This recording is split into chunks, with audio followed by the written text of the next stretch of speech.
And soon after the protest at Stonewall, 40 years ago, the phone rang in the home of a soft-spoken elementary school teacher named Jeanne Manford.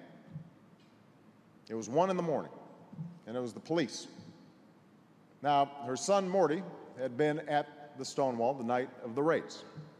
Ever since, he had felt within him a new sense of purpose. So when the officer told Jeanne that her son had been arrested, which was happening often to gay protesters, she was not entirely caught off guard. And then the officer added one more thing. And you know, he's homosexual.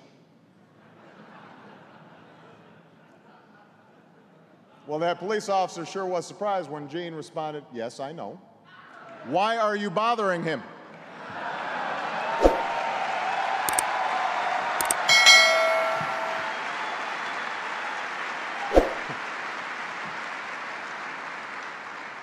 And not long after, Jeanne would be marching side by side with her son through the streets of New York. She carried a sign that stated her support. People cheered. Young men and women ran up to her, kissed her, and asked her to talk to their parents. And this gave Jeanne and Morty an idea.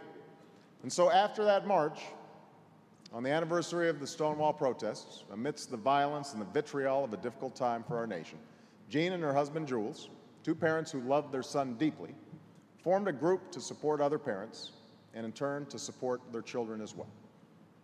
At the first meeting Jeanne held in 1973, about 20 people showed up. But slowly, interest grew. Morty's life, tragically, was cut short by AIDS, but the cause endured.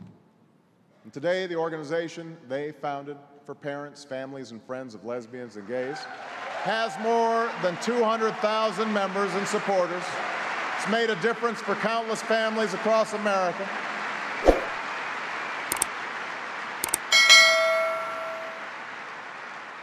And Jeanne would later say, "I considered myself such a traditional person. I didn't even cross the street against the light. But I wasn't going to let anybody walk over Morty."